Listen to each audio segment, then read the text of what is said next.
Assalamualaikum warahmatullahi wabarakatuh. Halo guys, selamat datang di channelnya Mangku Mudo. Apa kabar kalian sampai saat ini? Kalian ditemani sama Bang Vito kali ini. Buat yang baru bergabung di channel ini, selamat datang ya. Ini adalah channel misteri yang terkadang juga ngegosip. Jangan lupa untuk klik tombol subscribe dan sodok lonceng untuk mendapatkan notifikasi terbaru dari Mangku Mudo. Klik like dan share jika kalian suka dengan channel dan video ini. Kali ini Mangku Mudo akan berbagi sebuah cerita misteri tentang kasus-kasus pembunuhan di awal abad 19 yang sampai saat ini masih belum ditemukan siapa dalang di balik pembunuhan itu. Oke, tanpa berlama-lama lagi, mari kita mulai ceritanya. Eits, tapi seperti biasa, kita lihat dulu intronya.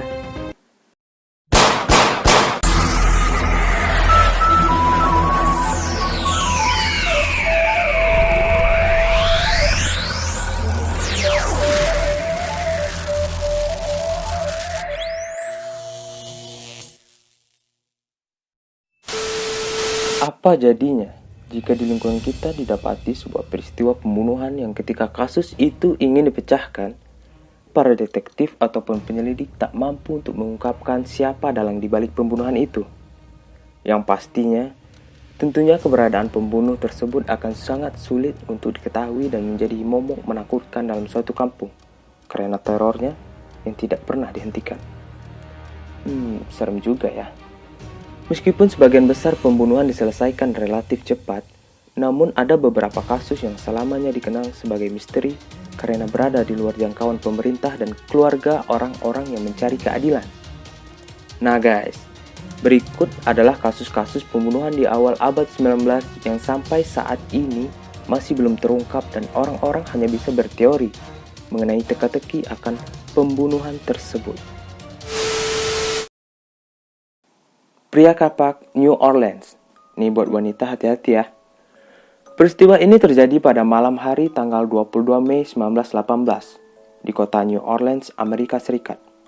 Ketika itu, dua orang laki-laki bernama Andrew Maggio terperanjat kaget dengan sebuah pemandangan yang sangat mengerikan guys. Jack dan Andrew mendapati saudara laki-laki mereka yang sekarat beserta istrinya yang telah tewas, dibantai secara brutal menggunakan sebuah kapak. Keduanya ini merupakan korban perdana dari orang yang di kemudian hari dikenal dengan julukan pria kapak New Orleans. Kemudian, pasca edisi pertama pembunuhan tersebut, pada minggu-minggu berikutnya di tahun 1918 itu, terjadi lagi sebuah kasus pembunuhan berikutnya selama bergilir. Pembunuh misterius tersebut telah menghilangkan nyawa lebih dari 10 orang di rumah korbannya masing-masing. Namun anehnya, ketika pembunuhan itu terjadi tak pernah ada barang yang diambil dari tempat tinggal korban. Fakta ini tentunya membuat para detektif pembunuhan ketika itu banyak yang mengeringitkan dahi maksudnya. Mereka semua berspekulasi apa sebenarnya yang menjadi motif pembunuhan tersebut. Hingga video ini dibuat, Mangku Mudo masih belum dapat info terbaru mengenai identitas pembunuh yang tak diketahui itu. Meskipun ada banyak teori yang meliputinya yang beredar ketika itu. Barangkali kalian semua bisa memecahkan kasus tersebut guys. Dengan beberapa teori yang Mangku Mudo paparkan di sini. Teori yang pertama menyatakan bahwa motif pembunuhan ini adalah berlatar suku atau memiliki hubungan dengan mafia ataupun kelompok kriminal yang terorganisir. Teori ini didukung oleh fakta-fakta korban yang tewas ketika itu adalah kebanyakan berkebangsaan Italia dan Amerika guys. Kemudian teori kedua menyatakan bahwa target utama dalam pembunuhan ini adalah seorang wanita. Hati-hati ya wanita. Hal ini dikatakan oleh dua orang kriminologi, yaitu Colin dan Damon. bahwa pria kapak hanya akan membunuh pria jika mereka menghalanginya untuk membunuh wanita yang menjadi korbannya, guys. Teori ini didukung oleh fakta kasus pembunuhan seorang ibu rumah tangga. Tetapi saat itu suaminya yang juga berada di dalam rumah tidak menyadari kehadiran pembunuh tersebut, sehingga suami wanita itu tidak ikut dibunuh. Namun, dalam teori ini tidak dipaparkan apa motif dari pembunuhan tersebut dalam menargetkan wanita untuk ia bunuh. Sementara pada teori yang ketiga, seorang kriminologi lain bernama Richard Warner mengklaim bahwa tersangka utama yang menjadi pria kapak itu adalah Frank Doc Mumphrey, seorang pria yang baru saja pindah dari New Orleans ke Los Angeles. Dan Richard beranggapan bahwa Frank memiliki hubungan dekat dengan keluarga mafia. Terkesan agak mengada-ngada dan menuduh. Teori ini Richard kemukakan pasca pembunuhan tersebut terhenti pada tanggal 27 Oktober 1919 dengan korban terakhir bernama Mike Pepitone yang dibunuh di kamarnya. Kasus yang kedua, pembunuhan Nora Fuller, 1902. Jangan sembarang lamar pekerjaan ya. Pada tanggal 10 Januari 1902 di San Francisco, diceritakan seorang gadis bernama Nora Fuller berusia 15 tahun tengah melihat sebuah iklan lowongan pekerjaan yang menawarkan dan mencari gadis muda untuk menjadi penjaga bayi dengan iming-iming rumah yang nyaman serta upah yang menarik. Lantas Nora kemudian berbicara dan memohon izin kepada ibunya untuk melamar pekerjaan tersebut. Singkat cerita, Nora akhirnya diizinkan untuk melamar pekerjaan tersebut oleh ibunya. Hari berikutnya, tanggal 12 Januari 1902, sebuah kartu pos tiba di rumah keluarga Fuller, meminta Nora untuk datang ke sebuah restoran terkenal untuk melakukan sesi wawancara dengan seorang pria yang bernama John Bennett. Lalu dengan gembira riang dan hati senang, Nora meninggalkan rumahnya pada pukul 5 sore untuk janji temu pada pukul 6 sore.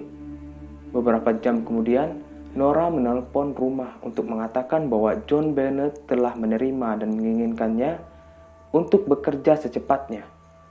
Namun, telepon itulah yang menjadi akhir kalinya keluarga Nora mendengar kabar darinya.